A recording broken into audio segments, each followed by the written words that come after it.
This webinar is about effective strategies for complex metallurgical problem solving. I hope uh, you won't mind it more of the boring session, but you'll enjoy it rather because there are things which are beyond understanding, and those things which generally, keep on us losing the interests. Let us go forward with this. Uh, Metallurgy, of course, many of you are mechanical engineers or maybe uh, other technicians, engineers, and leaders in your company. I need to make you aware about metallurgy is a term of science and technology of metals that intricates the that fulfills the challenges, which are very intricate challenges. And these challenges arise from multiple issues like material composition, metal processing itself. You can also consider it to be heat treatment, sometimes microstructural condition which are undesirable. I will explain you how. And the environmental condition which are probably sometimes not compatible to what metal or material that you are choosing. This webinar explores some of the effective strategies to tackle these issues, and I will give you certain examples for that.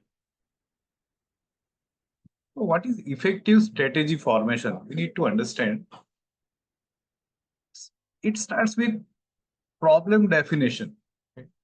Define the problem clearly. What is your problem? Identify the core issue and its symptoms, like its failure. Failure is sometimes referred to be a rupture, sometimes leakages, sometimes it's like the equipment is not performing its function or it is not so efficient. And that's why it is also referred to be failure. So the intended functions, if they are not achieved by whatever that equipment or piping or whatever that it is, then it can be considered as a failure. But we need to define it properly. What exactly in terms of what is that? Okay. So that is how it starts understanding the problem. Second is then collect the data. What are those data which are important? Like facts and findings. Facts and findings. I am not showing your logical analysis.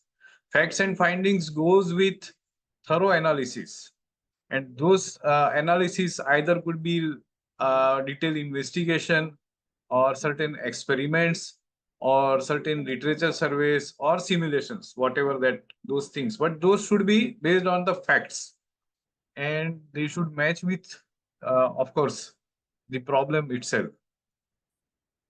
Then comes the analyzing of the data. So analyzing of the data, it's very common. That's like you need to understand that what are those things which we obtained, what is our problem definition, and how we can solve it.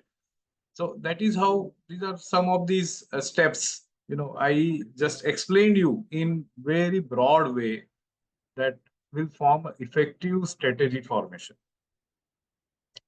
What we need is we need to become creative problem solving network part.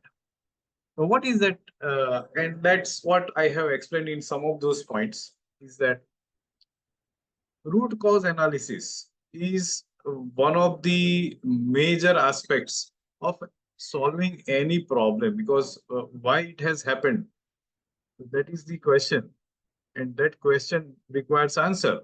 So answers don't come straightforward. We need to go with detailed investigation. Sometimes it's a metallurgical approach, sometimes it's mechanical approach, sometimes it's your process related issues, and then we have to determine the reason behind the failure. Second is brainstorming or finding the recommendations which are most suitable. Maybe there are many recommendations, of which there are few of them which are feasible, and of those feasible, there are those which are most suitable. So we need to also prioritize those things, that which are those solutions or recommendations which need to be implemented in consultation with the original equipment manufacturer or the process licensor, because many of you are belonging to the industry segment where a single person or a group of person cannot decide this strategy in whole. So what we need is, suppose we need certain changes like material of construction, or certain changes like the support in this pipeline, that more flexibility is to be added or more anchoring is to be done. Those type of things require thorough analysis, including Caesar analysis in case of piping, and we all need to consult the OEM or the process licensor for their opinion as well. And then finally, it's comes through. Then it is to be implemented, the chosen solution. Now I will take 1 minute break over here. This break is about asking your opinion. I want to make this session more interactive rather than going boring.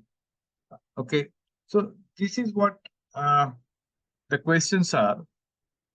What do you think? What do you think is that problem which is a complex problem?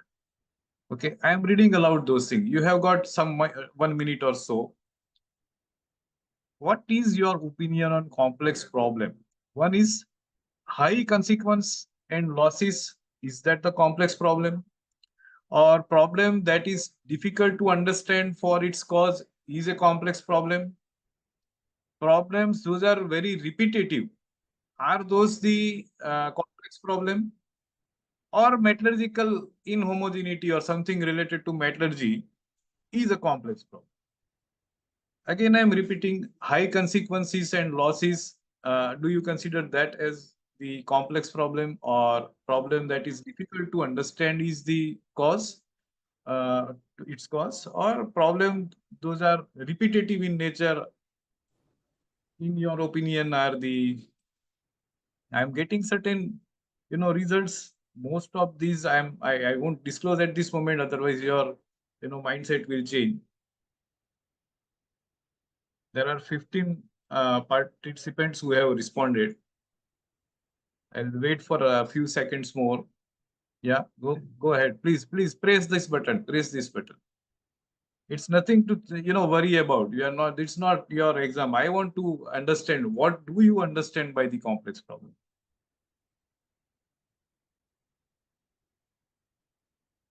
18% have responded. Some of them probably it's tea time, so having a cup of tea.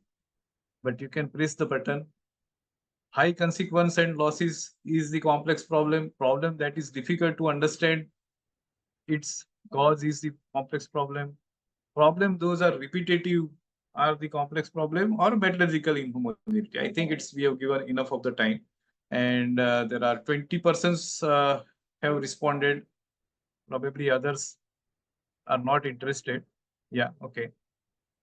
I'll give you the result. Most thing which is opined is 70%, which is problem that is difficult to understand for its cause. And I believe it to be, I am also of this opinion. There could be different opinions, but I am also with this opinion, because problem which is difficult to understand is the thing which is requiring, more probing in. You need to make more resources mobilization onto that. You may have to do some more trials onto that, and then those are becoming more and more complex. Sometimes you try to implement some solution and that gives you certain results, and actually you find that there are certain other problems created because of that problem, that solution. So okay, I'm sharing this result. If you can see, you can see this results. Okay, Archana, you remove this. We'll go ahead.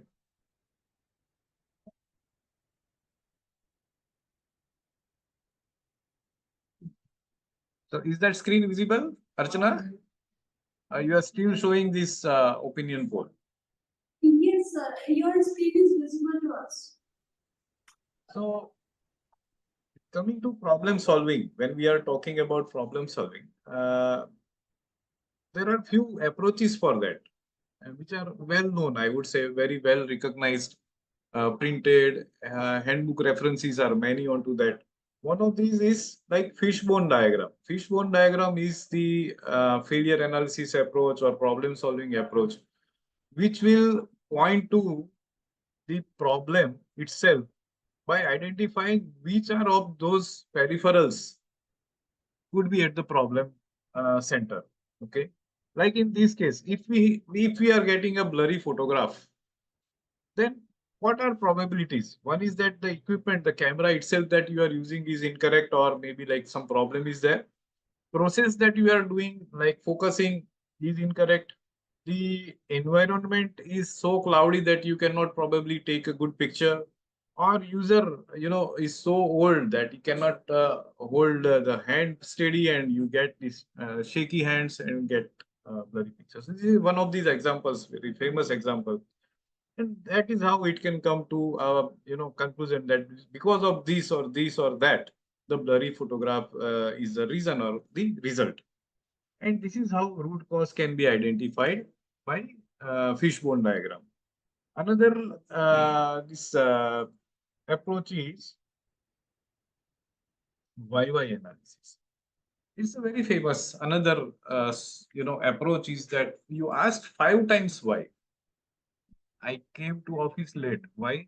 Because there was some issue with the traffic. Why? Because there is something which is going on today, and that, something like that. So if you ask for why, like 5 times, you will most likely to reach the root cause behind it. But for answering those why, you need to generate certain data, and those data require certain analysis. We'll come to that. It's not like you can answer absurdly. We also have to, come to certain conclusions. Then there is a Pareto analysis, which is so-called as Pareto analysis. Now, looking to this example, Pareto analysis is that for one particular problem, for in this instance, like engine overheating. Okay, what is engine overheating, and in what are those responsible reasons behind that, which I found during past history or in my experience. So I am listing like damaged radiator is causing 30% of or 30 times instances which is causing the engine overheating, or faulty fan condition is causing this, or maybe like faulty thermostat, which is actually not the engine temperature which is high, but the problem is with the thermostat or something like that. Okay, so these are the most probable causes, may be existing, but not particular this one in this particular case can be said. So we have like a set of probabilities here. The highest probability is this because we are normally facing this problem, but you can't go forward for attending the solution blindly. But this is the Pareto analysis, which is what it says. Now I am giving you one effective strategy on the problem solving. That's like failure analysis. These are what we all talked about is the failure analysis. Metallurgical and mechanical examinations are the key behind this. One is that visual examination. Then you do a stereoscopic or low magnification examination. It's also sometimes referred to be fractography. Dimensional measurements, we have to measure the thicknesses, we have to measure the diameters, we have to do other measurements with respect to what is what and how it should have been and what it is. Okay, so those are the facts that we obtain from that. And we also have to conduct non-restrictive examinations, like we have to do a dye penetration test or magnetic particle inspection test, or we can do, sometimes we also need to do radiography to understand some hidden flaws or cracks, crack-like things. Then there are chemical and mechanical tests to confirm whether the material itself, which was used and that has failed or that has faced the problem, is was correct or not. Okay, if the material was incorrect with respect to chemistry, okay, you are coming up with the straightforward answer. But then it also should explain what could have gone wrong. Suppose there is rapid corrosion, and instead of use of stainless steel, if it is a carbon steel or low alloy steel for that metal, like 2 chrome 1 moly steel has been used instead of using it like 9 chrome moly. So there is a less amount of chromium. Probably it is related to rapid corrosion. Okay. So once you know that, you also have to authenticate it with findings or the evidences that yes, this is the corrosion product. This corrosion product is rich in this type of reaction like iron sulfide or iron chloride or whatever that. So that is to be authenticated. So mechanical test, with respect to mechanical, the similar things that happen. Mechanical test, I will give you one example over there. Next, mechanical test, sometimes it's like very low strength and you understand rupture. Okay, yeah, it was having low strength and it ruptured. You understand. What if very high strength can also result into rupture? Yeah, okay. Why? So we'll come up with that, one of those cases. Then there is a fractographic examination under a scanning electron microscope, which reveal the microscopic features of the cracked surface or the fractured surface. And that tells a lot about how actually the crack began, okay, or it initiated, how it started propagating, whether it was, gradual thing or whether it was sudden. If it was sudden, then where it was pointing to, okay. There are things which are analyzed from fractographic examinations. Then there are energy dispersive spectroscopic analysis on to find out, as I explained, the corrosion product or the reaction products. Sometimes we also carry out, on our end, we are carrying out. I also suggest that XRD, X-ray diffraction, that is one of these methods which will give us the compound form. EDS is the elemental form and XRD is the compound form, which will guide you whether it is Fe2O3, Fe3O4 or FeO. Like iron oxide is a general term, but it has like wustite or hematite or magnetite that you have to identify. And if you want to do that, you have to go with the XRD. Then there is microstructural examination, which is always a key aspect to understand the behavior of the material and uh, uh, the how exactly this failure would have propagated and initiated. That can be understood from the micro level understandings. Now I am giving you certain pictures over here with a very brief background about it. And there will be another poll after three or four slides, four pictures. I will give you, four. I will show you four pictures, and after that, I'll ask one opinion from you. Which one of these are complex problem? So this particular frame or this image is of a brand new heat exchanger. You don't go with certain, this scale or some rusting that is seen. It is normal for carbon steel. This is a carbon steel material. And during the first shop hydro test, this type of failure occurred. Okay.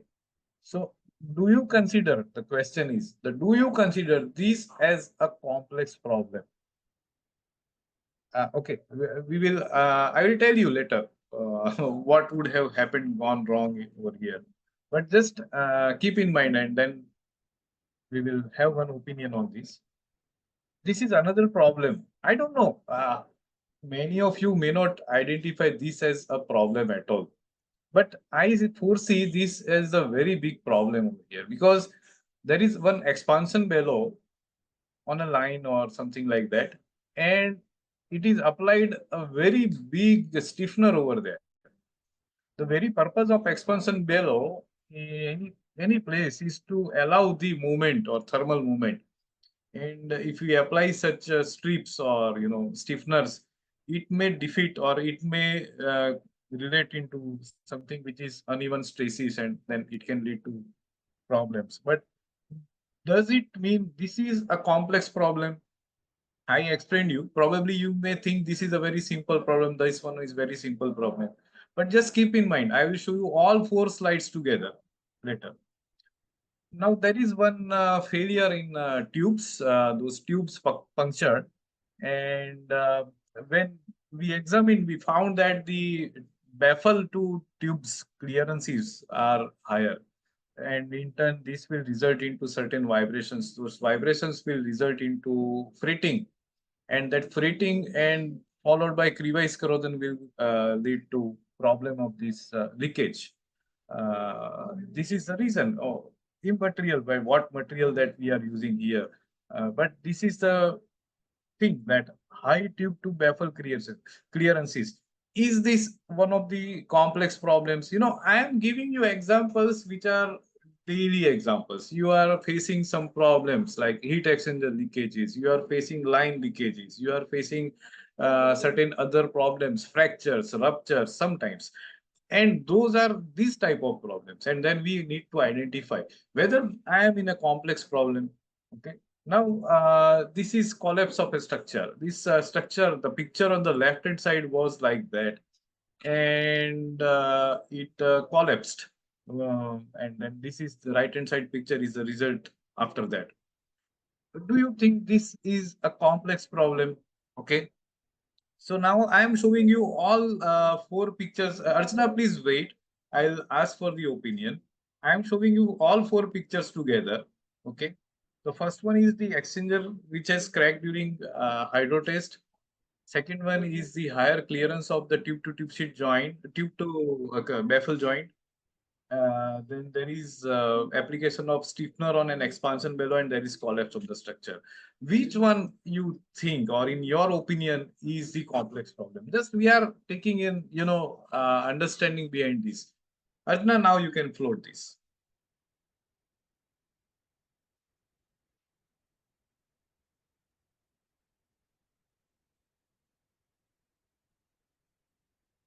So this is your poll or opinion. Which one is a more complex problem? Okay, exchanger shell that failed during hydro test, or tubes with higher clearances with the baffle, or expansion bellow with the application of a stiffener, or collapse of the structure. I can see there are 16 participants who have given their opinion. Yeah, 18, 19.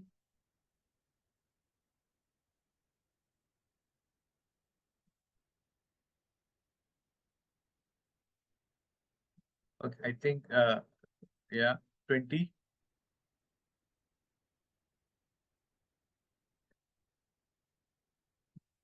What I see is a sort of mixed response from all of them, all of you. 23 of 30% have responded. Maybe another 5-10 seconds, and Archana, you can throw the results out.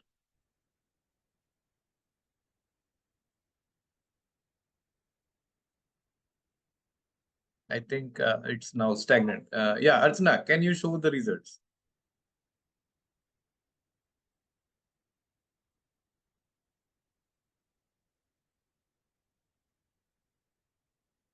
So there are 43% of participants who have said that exchanger shell failed during hydro test in its first shop floor test.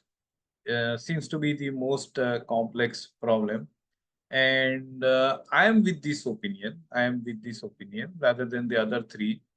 Collapse of the structure, probably some of, there are 39% of these participants, 9 of 23 who has opinion, given the opinion, say that this is probably more complex. But I would say it is not complex because I know the reason. The failure occurred because of the severe corrosion on the bottom of these anchoring eye sections where they are joining to the area. Of course, you are not knowing this, but after analyzing these things, it is obvious that when the foundation is corroded, and there was a little bit of a hurricane type of situation that day, and this collapsed. But it is not complex because otherwise you were going to the site every day, those people who are involved with, and they were looking to this type of corrosion problem. They never thought of that it is going to occur like in such a devastating failure. So that's not a complex problem. You can understand. If you don't understand, then you should better inspect it in a better way. That's one. Second and third, I don't think anyone is of any good opinion over there. But yes, exchanger shall fail during hydro test. Okay, Archana, you can remove this and I will explain you. This material is carbon steel is a 516, but having some problem over there. It was the problem of heat treatment and temper embrittlement, those type of things occurred. This material became very brittle, and during the hydro test, it just opened up. We can understand the time invested into the construction or fabrication of this exchanger, and later at the end when in some third parties or third party inspectors presence, this goes off like this. It's very embarrassing. But this, when it was analyzed, it was found to have impurities which are beyond the control, because normally what standard says that you have to control the chemical composition with carbon this much, manganese this much, silicon this much. But what about the and phosphorus and sulfur this much? Okay, but what about the tramp elements? Those tramp elements are like bismuth or something like lead, something like arsenic.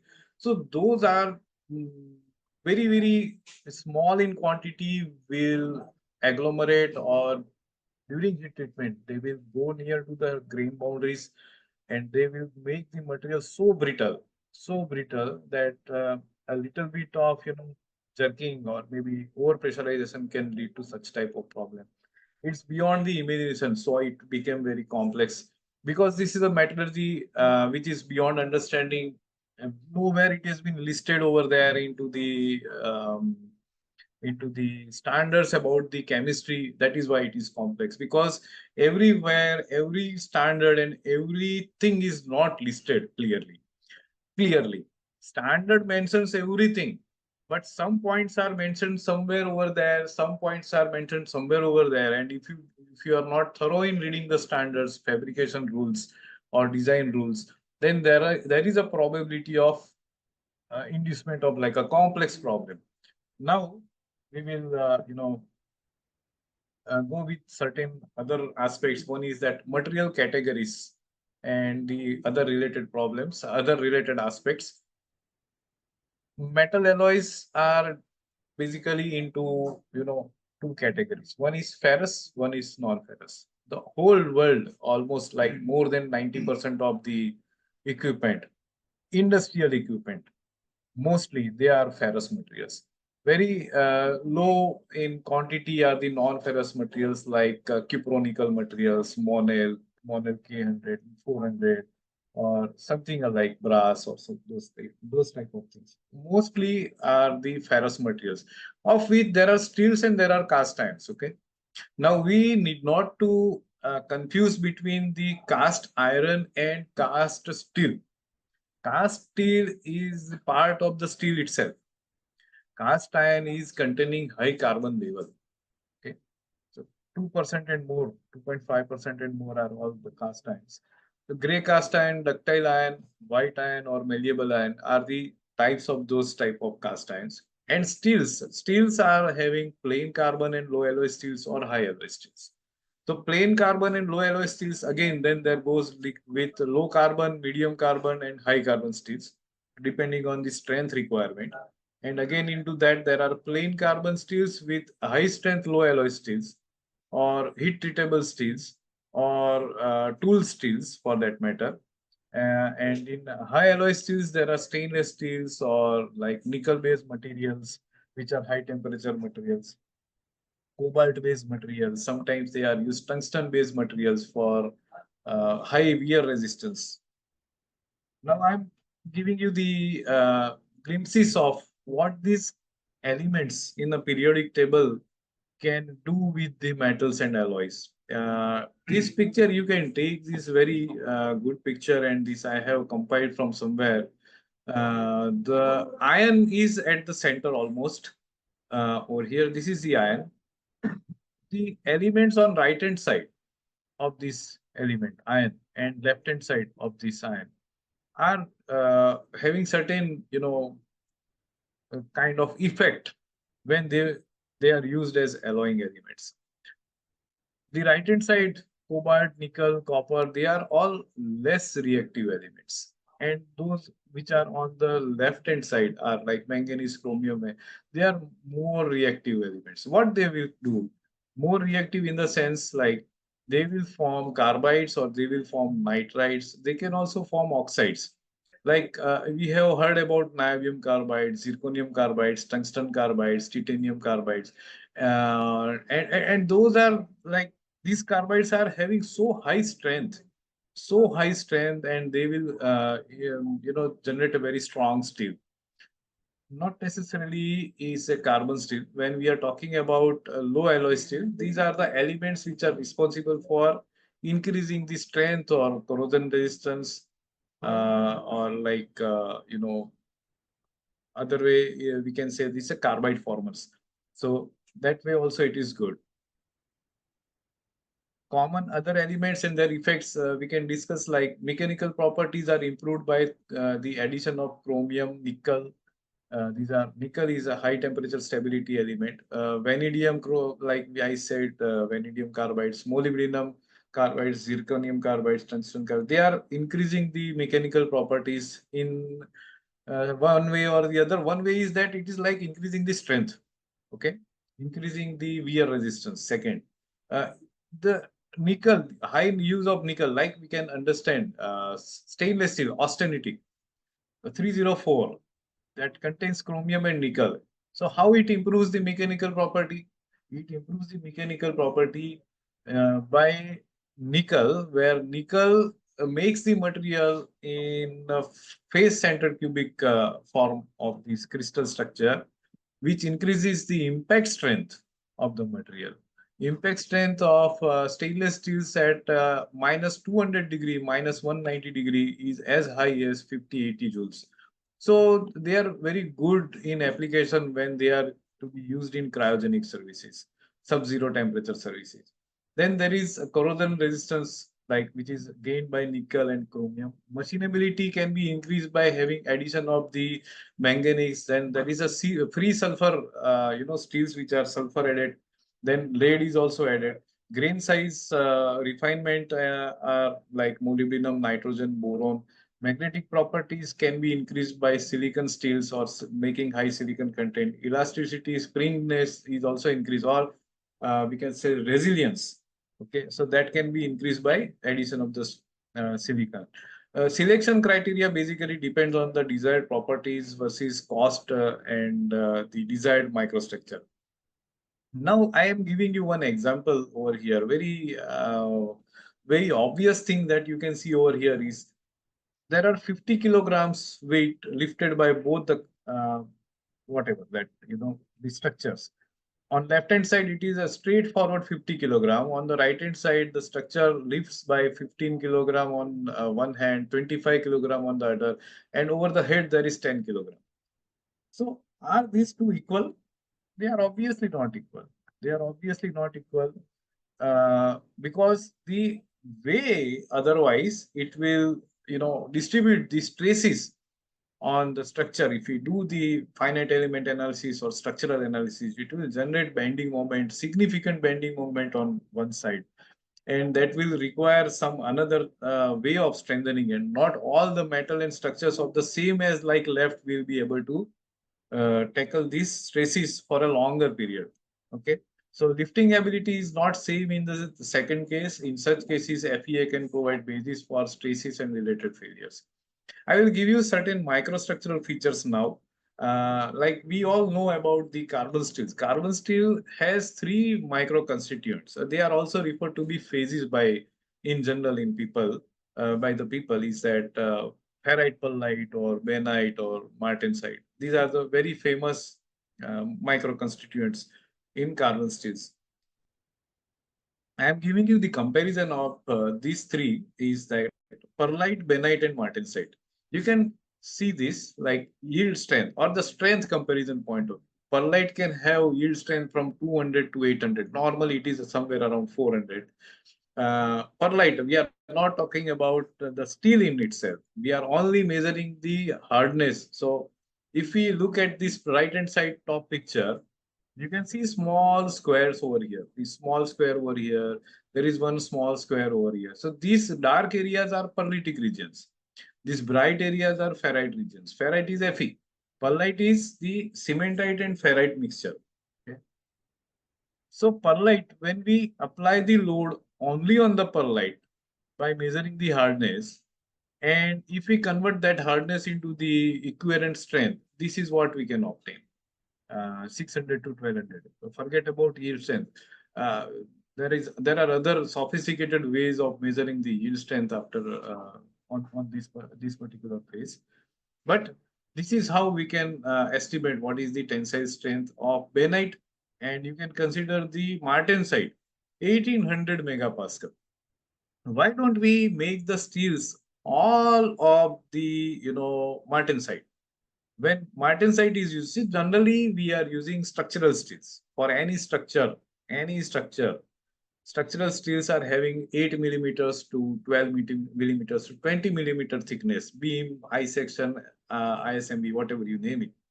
And if we make those all of martensitic, the requirement of the strength requirement of those steels will be so less. The section size will be so less.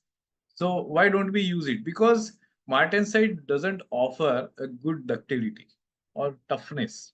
Okay, it won't bend it. Like if the load goes beyond that limit, it will all of a sudden rupture or fracture. That is why there are certain things which are related to microstructures. These all can be formed in one particular composition, like 0.1% carbon, 0.1%, 1% chromium. You can form all of these phases. We can form all of these phases: perlite, bainite, martensite. What is preferred is that what is the strength requirement and what is the final application. Okay.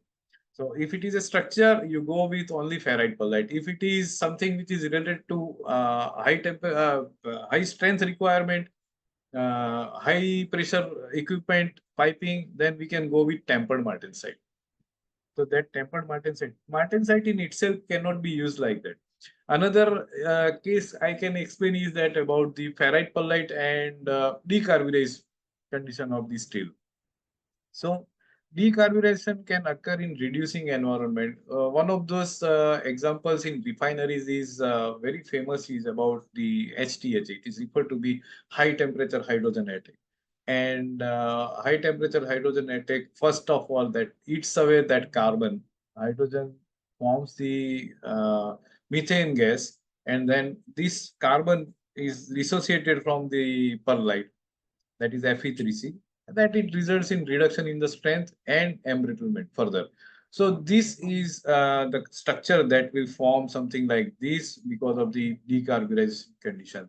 And it is not only HTHA, but this can occur, decarburization can occur because of the process itself. It can also occur because of certain process related reducing environment. Then they can also make this type of structures will reduce the strength of the material, because when the carbon is absent, as we have seen, carbon is absent, then there is a probability of more of the reduced strength. Another example is about stainless steel. The stainless steel having two structures. One is that on the left hand side of your screen is a very good structure, and it is a solution annealing thing that we are discussing about in here. Is that left hand side picture is a good solution annealed microstructure, and right hand side picture is a bad quality of the stainless steel, which is actually not solution annealed. Even if this has been done, it is actually either it's a like eyewash, or it was not done properly. Now your application is demanding say 321. SS321 contains titanium. Titanium containing steels are stabilized steels, or maybe 347 for that matter. But the stabilizing means that the titanium which is added 5 times the carbon must combine with the carbon, and it must stabilize the chromium. That is what it means, the stabilization of the chromium. So the chromium should remain available for corrosion resistance, or free chromium will form chromia film or Cr2O3 that will not allow the corrosion to occur. But if it is sensitized steel, or if it is chromium carbide formed, grain boundary are all affected, then the steels, stainless steels corrosion resistance is as good as carbon steel. Okay, it is as good as using carbon steel. So when we are specifying something which is 347, 321, you always, or you must always specify for that matter the stabilized condition, and the structure must show something which is seen on left hand side of your screen. This is the effect of microstructure. It is the same material, 347, 321, 304, 316 Ti, whatever you name it. They are all same materials, chemical composition, strength. But if the microstructure is wrong, you can go heavier in its corrosion resistance. Then there is another steel which is referred to be duplex stainless steel. Okay, duplex stainless steel also can suffer this type of sigma phase formation if they are not controlled properly, the temperature ranges and the level of impurities which are there in the duplex, which I said, like very high molybdenum content with certain sulfur content and other elements which are undesirable. If they come and they combine together, it will form the sigma phase of which is rich in moly and chromium and iron. So this sigma phase causes two problems. One is it reduces the corrosion resistance of the material. Duplex, as we understand, it is very good for pitting corrosion resistance, but the very purpose of it is defeated because of sigma phase formation. And this sigma phase also makes the material very brittle, especially for temperature ranges somewhere around 200, 300. And there are thermal cycling, like those things which are in refinery arms or support things, which are we have seen many failures into that. So those type of problems can be tackled with proper control of the sigma phase. Okay. Now we'll go through very quickly about 2-3 minutes about a case study which is caused by improper post-well heat treatment. One of these preheater of material 516 grade 70, it's a carbon steel, and the weld joint over here, that is referred to be circumferential seam, that failed like this. It exhibited certain cracks like this. There were multiple cracks, and these cracks were observed within 1 year of this. And when we examine it visually, we find something which is very rough surface with brittle texture. So when we go with the fractography, we find this as interdiametric, intergranular cracks, interdendritic cracks on the weld region, and there are cracks on the crack. Okay, there are cracks on the crack. So this is itself is a crack, and there are cracks on the crack. They are all intergranular. When we see the microstructure again, it confirms about the intergranular crack, and we can see this material microstructure is showing martensite or tempered martensite. Now, this is low temperature tempered martensite. Normally, in welds or heat affected zones, these type of structures means you are going to be in trouble. So whenever there are certain repairs, especially in companies like you operating facilities, if you are taking up certain maintenance aspects, those maintenance which require welding or repair welding, they must follow, post-weld heat treatment. Otherwise, this type of structures will create this type of cracks, and those cracks will then open up sometimes during operation, leading to leakages or secondary problems. So it's like, we wanted to make sure that what we are saying is correct. So on one of those crack areas, we did probe about the chemical composition in a narrow space, and we found it to be like 2% chromium, manganese, iron, and oxygen. So it is nothing more but only iron oxide. Otherwise, we could have found certain corrosion products like containing sulfur or chlorine, but it's absent. So we can conclude that this is not because of the corrosion, right? When we examined the hardness, the weld hardness turned out to be 304 BHN. The heat affected zone hardness is 280. So it's almost 300. And parent material hardness is around 172, which is quite okay and adequate. So the hardness in the weld HZ are significantly different and higher than the parent metal. This is because the post-weld heat treatment was either not done or ineffective. Also, of course, we did the chemical composition check and it was found to be okay. So what we can conclude from this case study is that improper or inadequate not local, the post-well heat treatment would have been the reason for this type of small cracks, interdendritic cracks in the weld region, and then heat affected zone. And those areas, when it came in contact with the high temperature hydrogen, it created the hydrogen trapping and then further secondary problems of leakages. So what we recommend, first of all, is that whatever those other welds are to be properly inspected and they are to be traced out for any such problem if it is there. And then PWHT procedure, if you say, normally people say that no, we did this PWHT, is nothing like you know, who will not do PWHT? Everyone will do the PWHT. But why it appeared, why it shows higher hardness, why it shows all martensite is very clear and it is very categorically pointing. So this in terms becomes a very complex metallurgical problem. For those who believe that PWHT was okay because the chart is okay, but the measure of PWHT only and only goes with the hardness. I'll tell you one problem which is there in the hardness measurement is that portable hardness testers may not give you accurate hardness as good as like bench type hardness testers. And they always reflect less hardness than what they are. Okay. And it is the reason that why? Because sometimes the contours on the surface of that, wherever you are measuring the hardness, they are not even or flat or not. Or even if we do certain grinding, the grinding marks left. And then when we measure the hardness, it will reflect something which is lower, and you consider it to be okay because it has been done PWAT. And you think that yeah, this is the range where it should be, and it is there.